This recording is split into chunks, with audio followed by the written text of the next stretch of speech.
Good morning, ladies, and welcome to Parshas Emor. All the people that are on right now are doing so with great Mesiras Nefesh because this was quite a morning. We had a lot of technical difficulties. Today's Parsha is sponsored by the Heilige Debbie Bullman. Should be gesund stark bis 120. Her and her mishpach and only simchas. Amen. Thank you for sponsoring our shiurim. Now, we have 4 questions, ladies, to ask on this parsha, and we'll come to some amazing answers. We're going to have to stop in the middle today because of our technical difficulties, but we will have a second part. Okay, question number 1. In this week's parsha, we're told, Kedoshim yiyu v'lo yichalu shem Elokechem. Oh, sorry, Kedoshim yiyu Elokechem v'lo yichalu shem Elokechem. That's the pasuk Chaf Vav, pasuk Chaf Aleph, pasuk Vav. It says you should be holy to your God and you shouldn't desecrate your God. Well, that's a pretty obvious thing. Why do you have to have the extra words there? And also, this is being spoken to Kohanim, that you should remain holy. Now, if they don't do their job, does that mean they're already desecrating their job? It's, one or the other. Like, what does that mean? Going so low? Question number 2. In Pasuk 23, verse 25, Chaf Gimel Chaf Hey.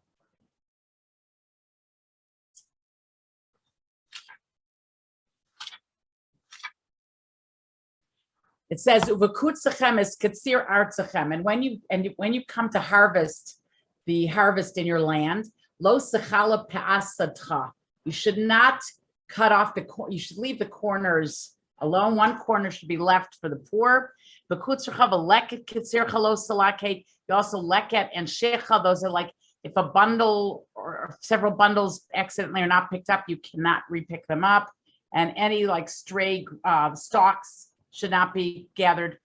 Ani lager tazovo sam, leave them for the convert and for the poor. Ani Hashem Elokechem. Okay, this is the mitzvah. By the way, everything in this week's parsha is brand new. We have never done most of this before, and so these are different things I chose because last year we did Kiddush and Chilul Hashem. We have done the Omer many times, so I wanted to do some other things from the parsha. Anyways, Rashi says, and it says, Amarav Avdimi Barav Yosef, Mara Kasov Litnam Be'emtza Regalim, Pesach V'Atzeres. In the middle of Pesach and Shavuos, this parsha is very famous for talking about all the different holidays. Emor and Pinchas are the ones that go through the whole cycle of the year. It also talks about the Kohanim. It also talks, on all the certain laws of Tuma and Tahara.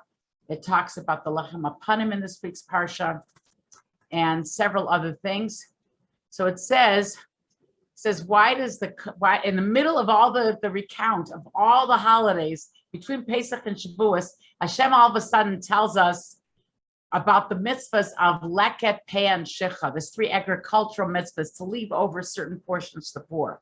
Why is it in the middle of the holidays? L'lamdecha, to teach you. Shekol hanose leket, shecha, v'peh la'ani. Whoever gives those portions of his field to the poor, kara'ui, properly, malina lava ki'ilu bana beis hamikdash v'hikra v'lav karbanasav v'socho. It's as if he built the temple and sacrificed within it. That's quite a big thing for just giving, doing your agricultural duties in the field. What are we supposed to learn from that? Why is that like building the Beis Hamikdash? So far, again, 2 questions. One is you should be holy and don't desecrate. Why such opposites? The second one is why is it like the Beis Hamikdash? Whoever gives over portions of his field. Number 3, this is what we're going to spend most of our time on, and that is the man at the end of this parsha that's called the Mekalel.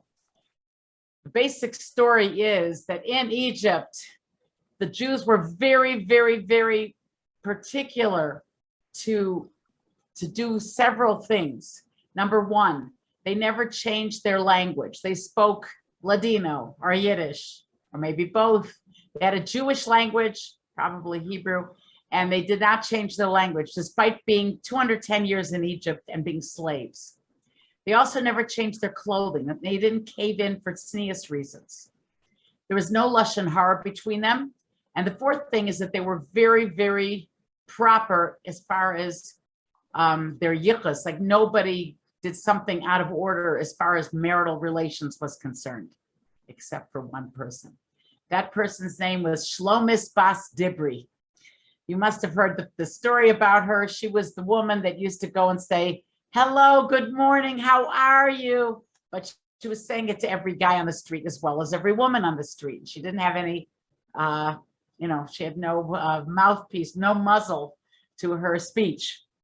Because she was so friendly and gave a smile, her husband had an overseer, an Egyptian overseer at work. And every morning when she would see him, now I don't know how she would see the overseer. I don't know if she went to work or he came to the house. I don't know. She would say good morning to him.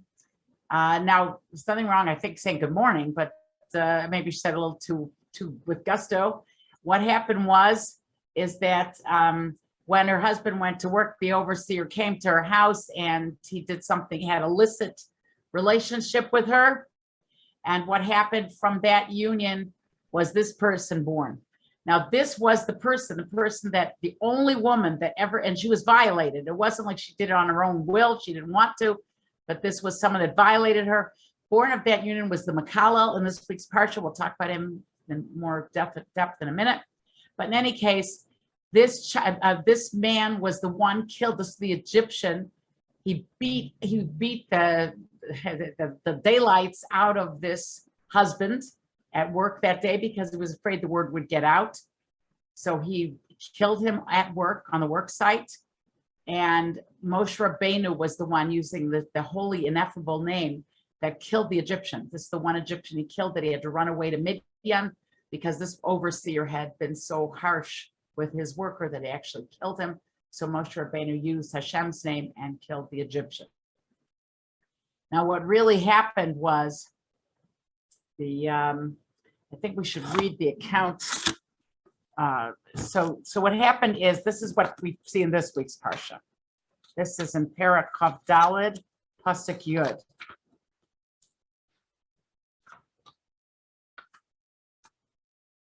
Vayetze ben Isha Yisraelis, and a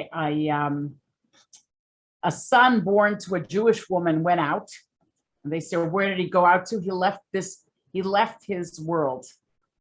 A lot of people explain, we'll see, he left the normal world of being a proper Jew. That's what it means at this point. Vahu ben Ish Mitzri. Now the ben Isha Israelis, the son of the Jewish woman, Vahu ben Ish Mitzri, and he's the son of an Egyptian. Besoch b'nei Yisrael. The Ozayim Torah says it's interesting, and we could say this today too in our society. Egypt was the thing in those days, just like the US is the thing, North America, the wealthy, independent democracy, the culture that even in Israel, they have Brooklyn Bakery and they have the United States, everything's trying to imitate the Americans. But meanwhile, it's so immoral. So he was a Ben Ishi Israelis, but he's really a son of a Mitzri. Besoch b'nei Yisrael, from the Jewish people, vayinatzu b'machaneh. So two people were fighting in the camp. Bein ha-Yisraelis v'ish ha-Yisraeli. There was a person born to an Israelite and a person born to an Egyptian, and they were fighting. We're going to talk about that in a moment. Vayikov ben ha-Isha Yisraeli, says Hashem, and then later the son of the Jewess, but really his father was an Egyptian. He cursed God out, and he said God's name and he cursed it. They brought him to Moshe. And his mother's name was Shlomis Bas Dibri Lamate Dan. And then they put him in prison to understand what God would want. Now, they told him he has to stay outside of the tent, and later he had to be totally, he had to have skila. They had to be stoned. And then they give a whole halacha, whoever curses God has to be stoned. And first people have to put their hands on his head to say as if that they are exempt from such a thing. And what happened is that then in the Parsha, before it says how he dies, in between they talk the laws of somebody that causes damage. Now, why is the damage there in the middle of this account of the story of the born to a Jewish woman and father being an Egyptian? Why is that in the middle of it? But also, here's the story basically that happened. This man goes out and he mocks the lechem hapanim. There were 10 loaves that were put on the shulchan, on the table, on Friday every week. They were baked fresh on Friday. But guess what? They were not put out to eat on Friday. They would be put out to eat on a table. Okay, on the table. There was this holy table in the Mishkan and later in the base of Mikdash. And there were specific rules how these loaves had to be baked, etc. They were like rectangles, plain rectangles. And they were holy breads. And the whole table represents the idea of parnasa, of making a living. And when they would, every Friday, when they would come out of the oven, they would put them on the table. As they put the ones on the table, they took off the old ones. The old ones sat on another table. My son told me that there were, at one point in the base of Mikdash, 10 shulchanos. I never knew that before, but there was more than one table for sure, always. They had them on another table. Now, they would eat them on Shabbos. So if you count the day they were baked as the first day, day one, then by the time they were eaten the next Shabbos, it was 9 days until they would eat the lechem hapanim. But behold, there was a miracle. When they ate the bread from last week, from 9 days ago, it was hot and it tasted totally fresh. That was the miracle of the lechem hapanim. This man, his first what he did first wrong was that he complained how Hashem gives the lechem hapanim. Said it's not right. Why does God do it this way? Then after that, he lived he didn't have an inheritance, because inheritance in Israel was dependent on your father's tribe. And since he didn't have a dad that was affiliated with the tribe, he had to live with all the people that are impure. And he lived there for a while, and then he later tried to go to Shevet Dan. But some of the people there were very upset with him. First of all, they heard how he was going and complaining in public. This during the time, so many miracles in the desert, and this man picks on the one thing that isn't quite perfect in his mind only, even though on one hand, it's a huge miracle. It's a bigger miracle. But he said, why would God do it this way? Look what he gives people. For himself, he takes a mincha. Korban mincha is with flour and water, but it's hot and fresh when Hashem prepares it for himself. But for people, for the Kohanim, they have to eat 9-day-old bread. Like, what is this? But really, it's showing a bigger miracle to the Kohanim. But no, he decided to twist it in a negative way. Tries to go to Dan. There was a Jewish man in Dan who made a big fuss. He doesn't want him living amongst them. First of all, because he was complaining. And second of all, it seems that we're told by, I believe, the Zohar, that this man that complained against him, the Ish Yisraelis, is the person who was born to the same mother later on. To the mother later on. The mother remarried, and she had another son, a half son. And so he refused him to go to Shevet Dan. Now, Moshe Rabbeinu that they went to Beis Din. He protested that he doesn't have a portion in Dan and he wants to live there. Moshe Rabbeinu did not accept his plea. He said, no, you're not from a father from Shevet Dan. You can't live there. That's when he cursed out the name of Hashem. And that's a very severe violation. Hashem ruled that they have to stone him. Now, interesting question is asked about this whole thing with we have a few questions about the Makallel. Question number one, he has to be stoned. That was the answer Hashem gave to Moshe. Interesting. If you erase the name of God, you'd have to get lashes. Your mochek shem Hashem, it says lo sa'asu. You can't do this in the Torah, and all you do get is lashes. But if you curse out the name of God, you are stoned to death. That's quite a big difference. What's the difference? Why? Next question on this is right in the middle. Why are we interrupting? We mentioned this before. I'm just reminding myself again.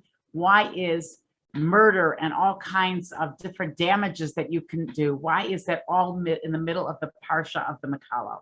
Why does that happen? Okay, so let's now first turn to the Makallel, answer some answers, then come back to the other portions in this week's parsha. First of all, according to some Muslim Meforshim, this happened during the first year the Jews were in the desert. Here they were, this problem existed, that, here she spoke to somebody, and because of that, look what happened to her. Rav Nosson Bachel tells us that look how far we have lowered ourselves. We wouldn't even see what's wrong with somebody talking a little bit too much to men. But in those days, like, we've lost our refinement in that we are not like they were in Egypt or in the olden days. I mentioned to you once that somebody told me in the olden days, going to public school, even they had separate entrances for men and women in a public school. And men, even in the early 1900s, were wearing hats and jackets during the week. Non-Jews, everyone was dressed up very formally.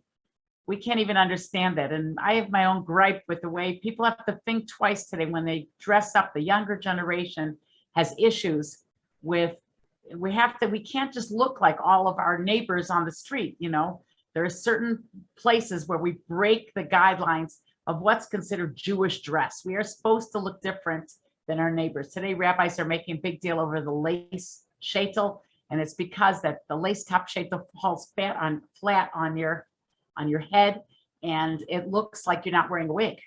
So that's why the rabbi's having a thing with that.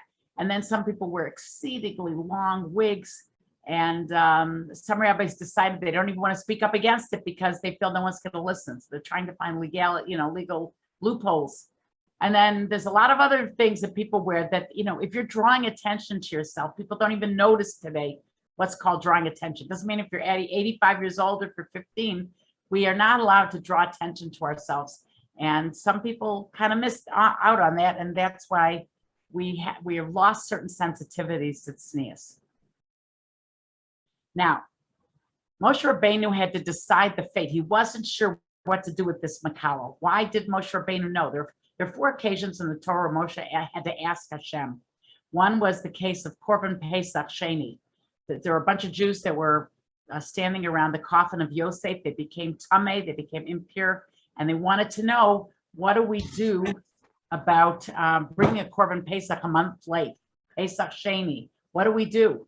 And that's where Moshe had to ask Hashem, because it wasn't specifically mentioned at Kabbalas Torah. Also, the daughters of Tzlafchad came. They wanted an inheritance from their father, who was the Makoshesh Eitzim. He was the one who gathered, according to many, not everybody, but some people say he was the one that gathered sticks on Shabbos. He did it on purpose to show people that you have to be afraid of the laws of Shabbos. So in his case, Moshe Rabbeinu had to ask Hashem again, because maybe his punishment could be mitigated. Usually it's against stoning, but maybe his punishment could be mitigated because he meant it for a good purpose. And then his daughters, what do we do with their inheritance? So there are 2 cases in his family that they had to ask. Why did he ask here, Hashem? Moshe was afraid that since he had killed this man's father through the ineffable name of Hashem, maybe he'd have something against him. He was afraid of his bias, so he did not want to do anything without first consulting Hashem. Now, what happened to the Makoshesh and the Makalel? Originally, they were placed in 2 separate holding cells. You must know, in Judaism, we're not into jail. Jail is not a Jewish thing. It's a holding cell at most. And we see what happens when people go to jail. A lot of times they are not reformed so well. It's not like the Jewish way of reforming people. And also some sins are so horrible that people have to be put to death according to Judaism. It's capital punishment.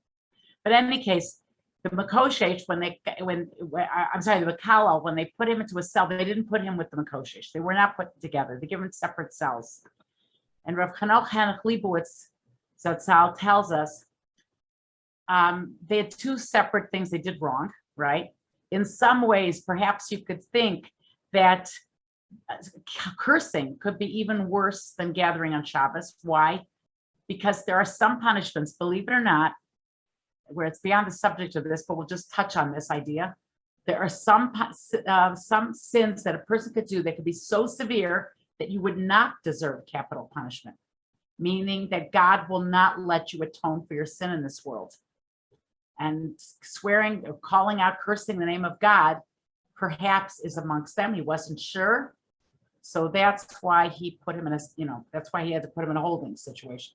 Why weren't they put together? Because they reasoned if one person was told the next day you have to be killed and the other person was not, the other person may be in a terrible fright from saying I'm next. In order that they should be spared this fear, even though they were both guilty of severe problems, they were not put together.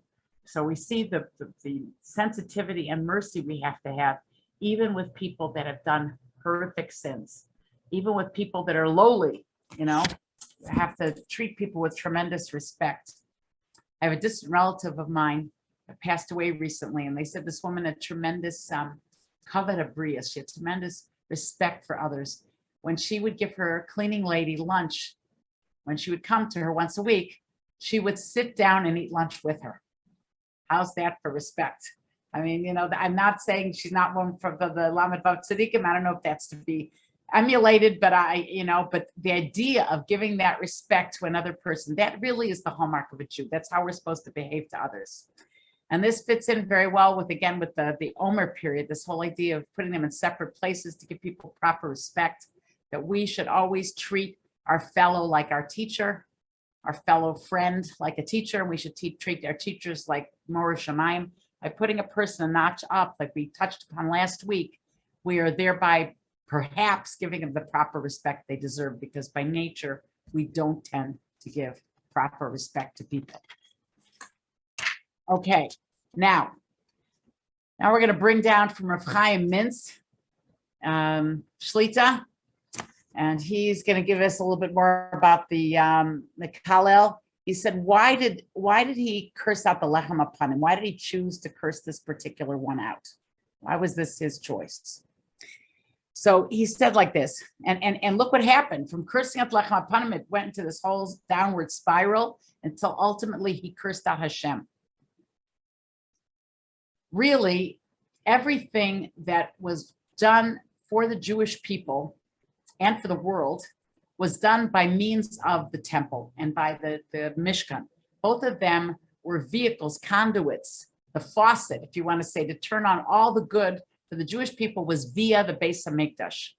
Every artifact in the Beis HaMikdash represented some mean of a way to be the vessel by which we get something in this world. The Shulchan was by doing the work they had to do at the Shulchan. It was a means to give parnasa, to give make a living for people by doing that service in the Beis HaMikdash. It was their vehicle by which they gained proper economic benefits. We have like the menorah was for the idea of, the Aron Kodesh was Torah wisdom, and menorah was like wisdom, and we have other things. The Mizbeach was like tefillah. There's different things that they each helped us with. So he complained that, if this is your way to benefit people, why do you have to do it in such a way that that you have to do it 9-day-old bread? Like, why can't you have the best? He says, his Naim Torah mentions, like politicians, they're always saying, we are only for the people. But as soon as they get elected and they have a platform, they live in a different standard than the rest of the people live. And they're worried everyone should get hot bread. Meanwhile, the other people don't get hot bread, and they do. Now, they, of course, this is an amazing miracle, shows Hashem love, and he didn't judge Hashem favorably. It says even, in fact, now the question is, did he witness this or not? They said every year when the Jews would go up to the Beis HaMikdash, they would be shown the table. The curtains would be parted. They would say the Kodesh. They would see the Kodesh HaKadoshim even when they came to be Ola Regel. When they would make their, they would do the pilgrimage 3 times a year. They were shown the table, and they say, look at the miracle, how the bread stays hot. And every Jew was able to see it himself. Either that wasn't good enough for him, or this was before the Mishkan was built. But in any case, he chose to spin it a negative way. That's how we look. And the reason why this is so terrible, and why it's not so terrible to erase the name of God, but it's terrible to curse the name of God, is because of words have tremendous power. It says, Alti birchas hedyot kala beinecha. Don't let the blessing of a simple person be small in your eyes. If a simple person gives you a bracha, it could come true. Words mean something. God created the world with words, through spoken words, because words are the synthesis of the physical and the spiritual. Whenever we say something, we are verbalizing, concretizing a thought or a feeling. That's how the world was created, because that's what man is. Man is a blend of physical and spiritual. So too, when we speak, we are concretizing the material world, the physical, the spiritual world. That's why everything we do as Jews is with words. Prayer, you have to hear yourself think, speak at least. You have to hear those words whispering. And when it comes to learning, they learn out loud. Torah. Why? Because we are supposed to be people that by expressing ourselves with words, we're making it happen. We have to be careful what we say. And it's also, you can cause damage just by saying bad words. Okay, so, yeah, so in like 2.5 minutes, we'll tell everyone to get off. Okay, now, really a little deed, anything little, we can't, this is what we're learning from this whole parsha, this one that spoke out. Shlomis Bas Dibri did a little, maybe she was a little bit too far in her friendliness. And look what it caused. Look, a whole terrible things happened. Moshe had to use the ineffable name, and a Jew was killed, and a son was born that did this horrific sin, and made all kinds of the problem, even a little action, but even more so words. Words really can make a huge difference. Nefesh HaChaim says that whenever we utter words, it affects the upper worlds and the lower worlds. It has tremendous effect on the whole, on the entire cosmos whenever we say words. So we have to be careful what we say. I'm just going to end up with this, and then we're going to start part 2. We'll all get off and come back on again. Look at Reb Chaim Kanievsky, Zecher Tzadik Livracha. If you watch some of his exchanges with people, like, he was so terse in how he spoke. He didn't want to waste words. And he knew how words have such a damaging power. And even he limited his words later because he didn't want to lose time from learning. He'd say buha, right? Because he didn't want to waste a second. That stands for bracha v'hatzlacha. He couldn't even say those words. Didn't have time. And they said he had this, used an envelope to show he kept line by line as he was learning. He would pull the envelope down on the page as he was learning something. Why did he do that? Because he didn't want to lose his place and find when someone speaks to him in between, he'll have to go back to the original line. But he had it on the line at all times, so he wouldn't waste a second. That's how valuable our time is. And that's how valuable, even more so, our words are. And we have to be careful the way we use them. We use them to make someone feel better. We should have all the time in the world. Rabbi Friedler, he should rest in peace, the Rosh Yeshiva of Ner Israel in Toronto, used to have all the time in the world to help a widow or talk to her or give encouragement to somebody. But other than that, he was learning day and night. He didn't have time for other things. So that was the main thing he found time for. Okay, so we're going to get off now and come back. See